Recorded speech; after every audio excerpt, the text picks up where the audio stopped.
नमस्कार। 23 तारीख को अपरा एकादशी है। तो आज इसकी हम एक छोटी सी कथा सुनाते हैं। अपरा एकादशी की कथा प्राचीन काल की बात है। धर्मराज युधिष्ठिर ने भगवान श्री कृष्ण जी से पूछा, हे मधुसूदन, हे कमल नयन, कृपया करके मुझे ज्येष्ठ मास के कृष्ण पक्ष की एकादशी का नाम, विधि और उसका महात्म्य बताइए। श्री कृष्ण भगवान बोले, हे राजन, इस एकादशी का नाम अपरा एकादशी है। यह व्रत अपार पुण्य देने वाला है और इसके प्रभाव से व्यक्ति के जीवन के सभी पाप नष्ट हो जाते हैं।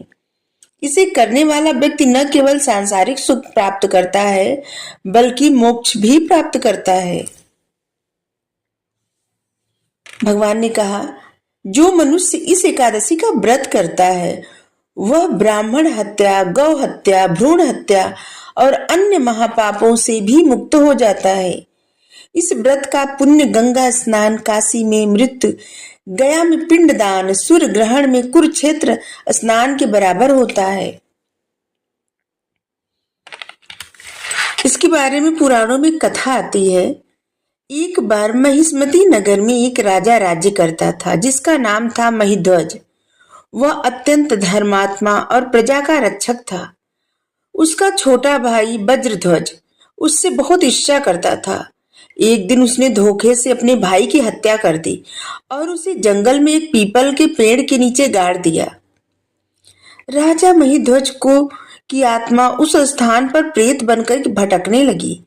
वह अनेक वर्षों तक शांति न पा सका। एक दिन एक महात्मा वहां से गुजरे। उन्होंने अपनी दिव्य दृष्टि से जब जान लिया, उन्होंने राजा की आत्मा से कहा, हे राजन, हे आत्मा, तुम आगामी अपरा एकादशी का व्रत करो और विष्णु भगवान का स्मरण करो, तुम्हें शांति मिलेगी।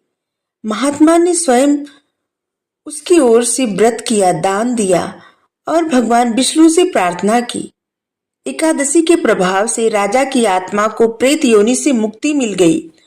वह स्वर्ग को चला गया।